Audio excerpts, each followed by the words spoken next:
Oi minha gente!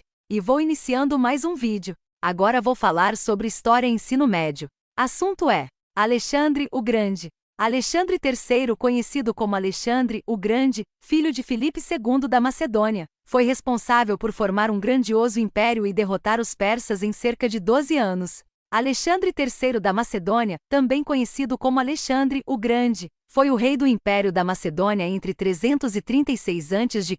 e 323 a.C., no período helenístico da história da Grécia Antiga. Alexandre sucedeu seu pai a partir de 336 a.C. e iniciou uma série de campanhas militares, que consolidaram seu poder na Grécia e conquistaram inúmeros territórios na Ásia, estendendo seu império até as margens do rio Indo. Ascensão de Alexandre ao poder. Os macedônios eram um povo que habitava ao norte da Grécia e que se considerava helenizado, inclusive compartilhando muitos elementos culturais com os gregos. Em 338 a.C., durante a Batalha de Queroneia, Felipe II da Macedônia venceu uma liga grega liderada por Atenas e Tebas e marcou o início do domínio macedônico na região. Esse foi o fim do período clássico da história grega e início do período helenístico.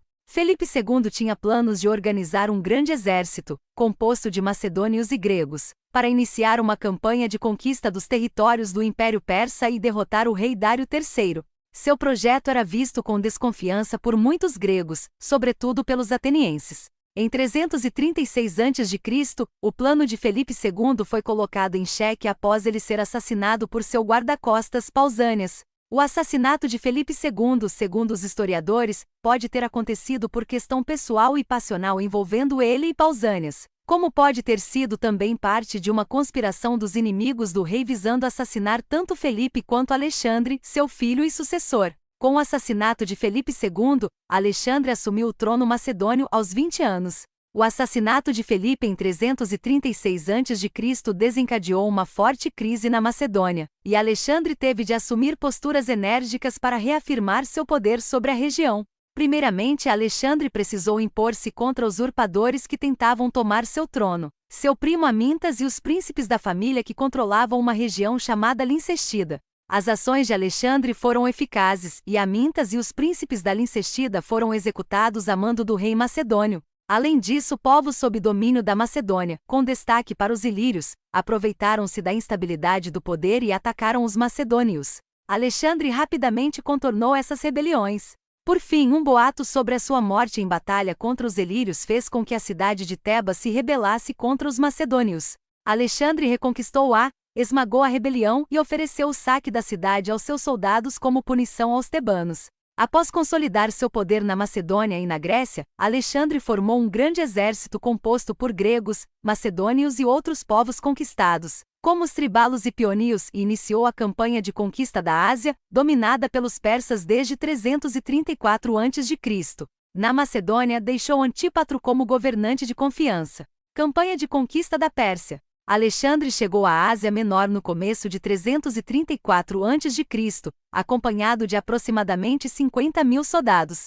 Ele iniciou a conquista da região com uma grande batalha travada em abril do mesmo ano, a Batalha de Grânico. Consta nos registros que nessa batalha, grande número de soldados da cavalaria persa foi morto pelos exércitos de Alexandre e a vitória foi dos macedônios. Essa vitória permitiu a Alexandre estender o seu controle sobre inúmeras cidades da região, uma vez que o poder persa havia se fragilizado. Assim, em pouco tempo, toda a Frígia e Lídia foram conquistadas por Alexandre.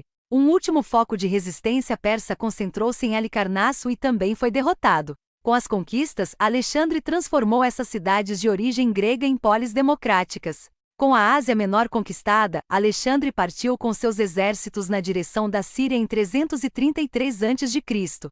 A resposta de Dário III foi dada com um grande exército enviado para conter os macedônios. O encontro dos dois grandes exércitos aconteceu no mesmo ano, durante a Batalha de Isso. Os macedônios alcançaram grande vitória em Isso, e Dário III fugiu desesperadamente para o Oriente, deixando sua família sob a posse de Alexandre. A vitória em Isso permitiu Alexandre conquistar todas as grandes cidades da faixa que atualmente corresponde à Síria, Líbano e Palestina.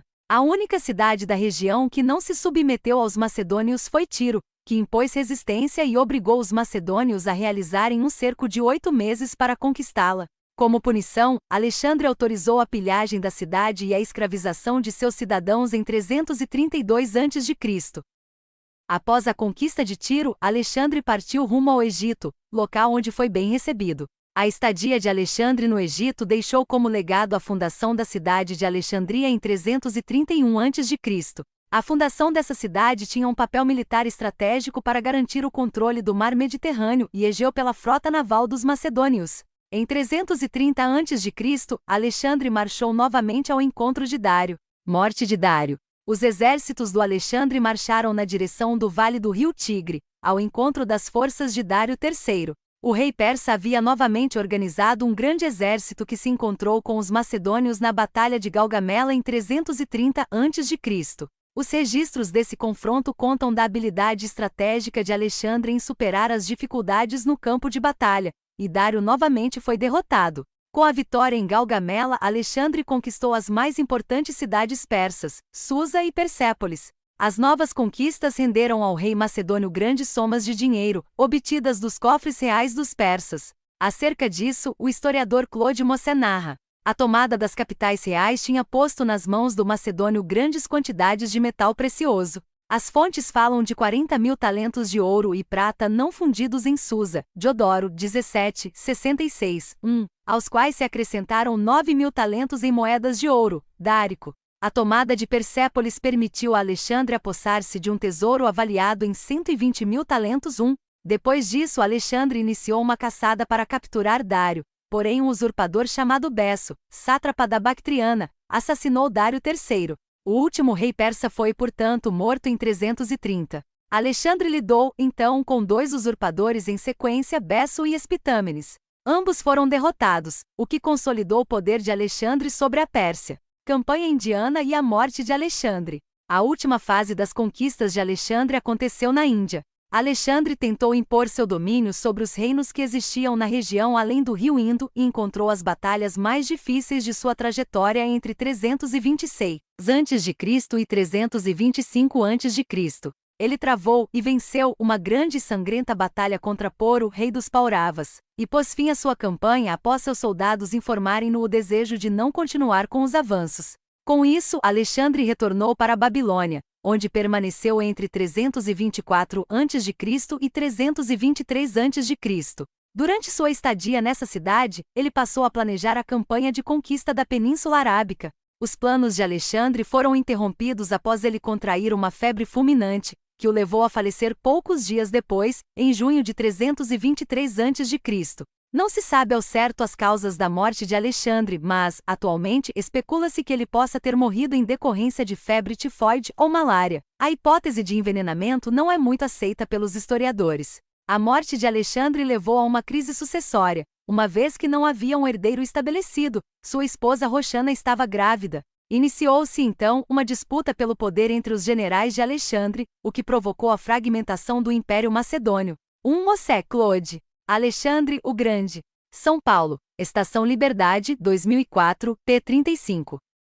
E por hoje é só, pessoal. Obrigada por assistir até o fim. O conhecimento ao seu alcance. Até a próxima!